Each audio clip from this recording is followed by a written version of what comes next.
Birumvikana neza cyane ko nongeye kuguhereza ikaze kuri uyu muyoboro mugari wa Rwanda Daily News TV. Twigarukiye ku kibuga cy'imirwano ku butaka bw'iki gihugu cya Repubulika ya Demokarasi ya Kongo, aho inyeshyamba z'umutwe wa M23 ndetse n'abarwanyi barwana ku ruhande rw'igisirikare cya FARDC bakomeje kugenda besurana ku buryo bukomeye cyane. Mwaba numwe ibintu muri iki gihugu byakomeje kugenda bidogera, ubwo ni nyuma yuko umutwe wa M23 usabwe kurekura ibice waba warafashe ahangaha ku butaka bwa Repubulika ya Demokarasi ya Kongo, ariko ukavunira ibiti mu matwi. Iyi nkuru ndayikubwira ku buryo burambuye, ariko kandi ndakubwira ko inyeshyamba z'umutwe M23 zihuriweho n'ibihugu 13 zaba zigiye gukurwa ahangaha ku butaka bwa Repubulika ya Demokarasi ya Kongo. Ni mu gihe kandi mu yandi makuru ndibuze kukubwira, nza kukubwira ko u Rwanda rwatangaje ko rugiye kohereza ingabo ahangaha ku butaka bw'iki gihugu cya Repubulika ya Demokarasi ya Kongo, noneho mu buryo bweru. Iyi nkuru ndayikubwiraho ku buryo burambuye, ariko kandi ndakubwira ko uwitwa General James Kabarebe w'u Rwanda yongeye kuburira u Burundi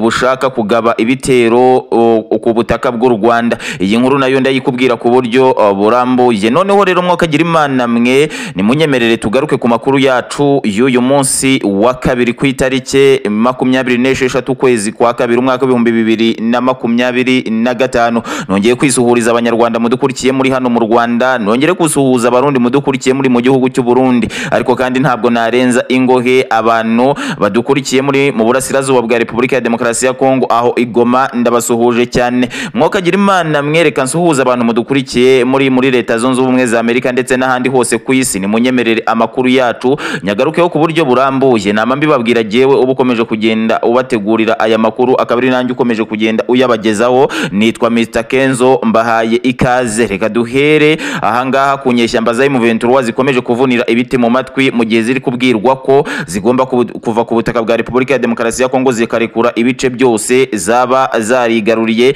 bigasubira gukontororwa n'igisirikare cya leta ya Kinshasa FARDC. Ariko ibi ngibi rwose M23 yoyo ntabwo ibikozwa. Ni mu gihe umuryango wa SADC ndetse na EAC wamaze kugenda utangaza ko hari ibihugu 13 bigiye kuba byajya ahangaha ku butaka bw'iki gihugu cya Repubulika ya Demokarasi ya Kongo, kandi bikizemo imbaraga n'umuhate bigakura izi nyeshyamba z'umutwe M23 ahangaha ku butaka bw'iki gihugu cya Repubulika ya Demokarasi ya Kongo. Nubwo M23 yatangaje ko icyaba cyose nubwo haza ibihugu bikomeye cyane nta kizayikura ahangaha ku butaka bw'iki gihugu cya Repubulika ya Demokarasi ya Kongo, M23 ikomeje kugenda ibwirwa kurekura Goma, ikarekura Bukavu ndetse ikava n'ahandi hose yaba ikomeje kugenda irwana ngo ibashe kuba yagenda yigarurira. Waba wibaza uti ibi ngibi Perezida Antoine Felix Tshisekedi Tshilombo uyobora Repubulika ya Demokarasi ya Kongo arabivugaho iki? Perezida Antoine Felix Tshisekedi Tshilombo nta kindi kintu abivugaho, mu gihe wewe akomeje kugenda yivugira ko inyeshyamba z'umutwe M23 bitinde bitebuke zizavanga ku butaka bw'iki gihugu cya Repubulika ya Demokarasi ya Kongo.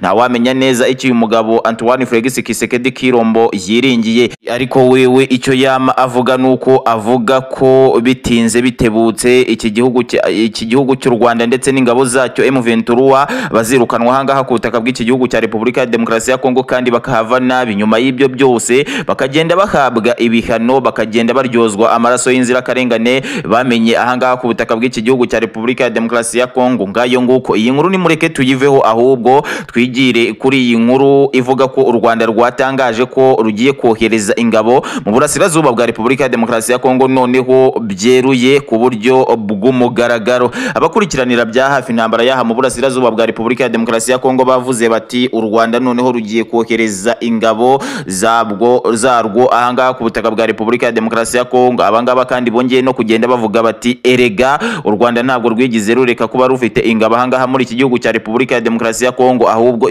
icyo rwakoze ni ugukomeza guhakana ibyo rushinzwa ku buryo bukomeye cyane.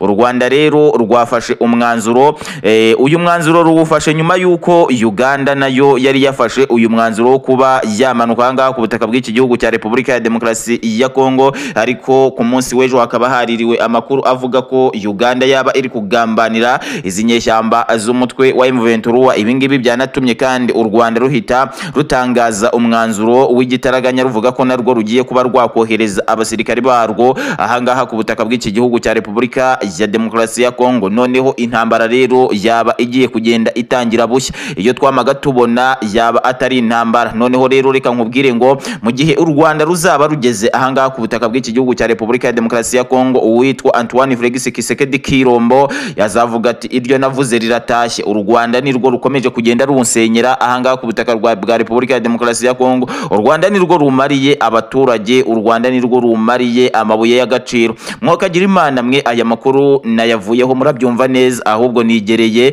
kuwitwa Ndayishimiye Evariste. Ndayishimiye Evariste yongeye kuburirwa na General James Kabarebe w'u Rwanda. Uyu James Kabarebe yagize ati mbabajwe n'u Burundi bushaka gushora umuriro ku Rwanda ngo kubera ko umunsi Ndayishimiye Evariste yagerageje kurasa ku Rwanda ibyo azabona azabyakiriza abiri. James Kabarebe kandi yongeye kuvuga ko ibyo Ndayishimiye Evariste yamye akora ku butaka bw'u Rwanda atazongera kubyikora ngo kabone niyo byakagenda gute. James Kabarebe yongeye kuvuga ko u Burundi bwarashe inshuro 3 ku Rwanda batarusubiza ngo ariko nirwongera kubigerageza bitewe n'amagambo rumaze iminsi ruvuga ruzabiryozwa nta kabuza. James Kabarebe ndakwibutsa ko yafatiwe ibihano n'ibihugu bitandukanye harimo nk'Ubudage, aho bwamushinzaga kuba akomeje kugenda afatanya n'umutwe w'M23 wahanga ku butaka bwa Repubulika ya Demokarasi ya Kongo kungabanya umutekano w'igihugu cya Repubulika ya Demokarasi ya Kongo. Noneho rero Mwokagira Imana mwe, nimureke mbabwire kuri aya makuru,